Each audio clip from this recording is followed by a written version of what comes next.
When we ask ourselves why do we believe in God, our faith provides the first response. God has revealed himself to humanity and has entered into contact with it. The supreme revelation of God has come to us through Jesus Christ, God incarnate.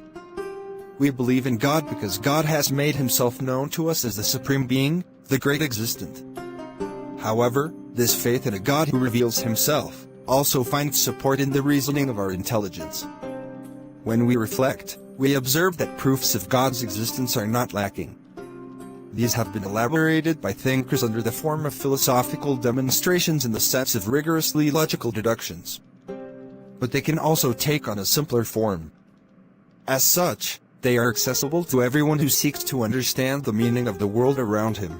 In speaking of the existence of God, we should underline that we are not speaking of proofs in the sense implied by the experimental sciences. Scientific proofs in the modern sense of the word are valid only for things perceptible to the senses, since it is only on such things that scientific instruments of investigation can be used. To desire a scientific proof of God would be equivalent to lowering God to the level of the beings of our world, and we would therefore be mistaken methodologically in regard to what God is. Science must recognize its limits and its inability to reach the existence of God. It can neither affirm nor deny his existence. From this, however, we must not draw the conclusion that scientists in their scientific studies are unable to find valid reasons for admitting the existence of God.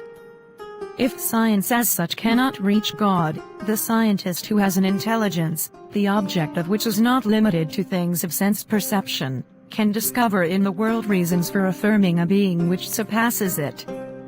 Many scientists have made and are making this discovery. Whoever reflects with an open mind on what is implied in the existence of the universe, cannot help but pose the question of the problem of the origin. Instinctively, when we witness certain happenings, we ask ourselves what caused them. How can we not but ask the same question in regard to the sum total of beings and phenomena which we discover in the world? A scientific hypothesis such as that of the expansion of the universe makes the problem all the more clear. If the universe is in a state of continual expansion, should not one go back in time to that which could be called the initial moment, the moment in which that expansion began? But, whatever the theory adopted concerning the origin of the universe, the most basic question cannot be avoided. This universe in constant movement postulates a cause which, in giving it being, has communicated to it this movement, and continues to sustain it.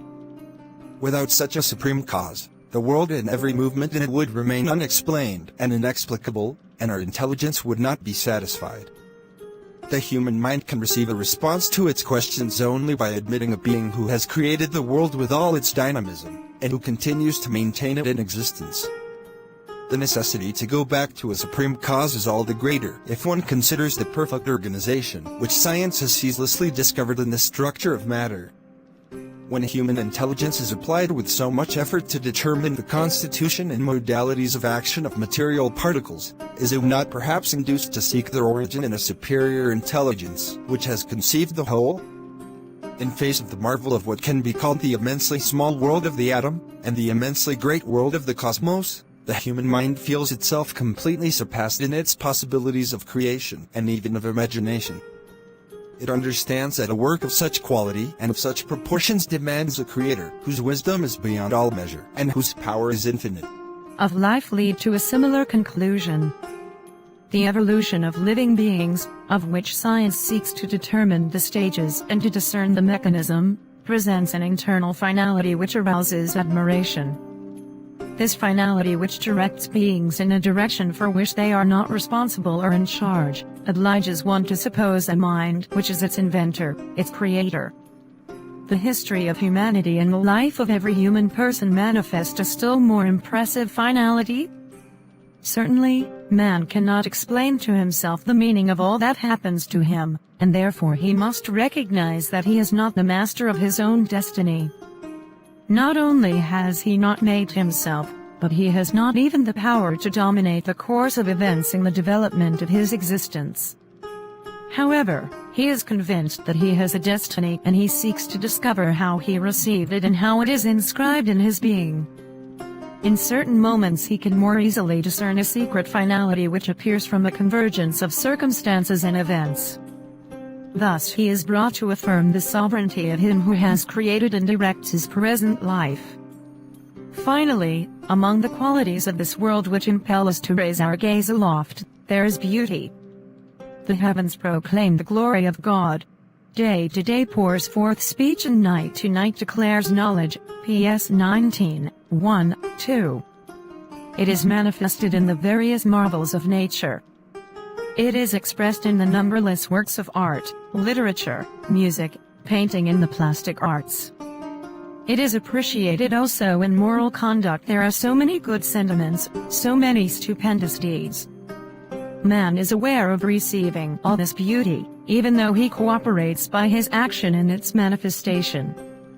He discovers and admires it fully only when he recognizes its source, the transcendent beauty of God. To all these indications of the existence of God the Creator, some oppose the power of chance or of the proper mechanisms of matter. To speak of chance for a universe which presents such a complex organization in its elements, and such a marvelous finality in its life would be equivalent to giving up the search for an explanation of the world as it appears to us. In fact, this would be equivalent to admitting effects without a cause. It would be to abdicate human intelligence, which would thus refuse to think, and to seek a solution for its problems. In conclusion, a myriad of indications impels man, who tries to understand the universe in which he lives, to direct his gaze toward his Creator. The proofs for the existence of God are many and convergent. They contribute to show that faith does not humble human intelligence, but stimulates it to reflection and permits it to understand better all the whys posed by the observation of reality.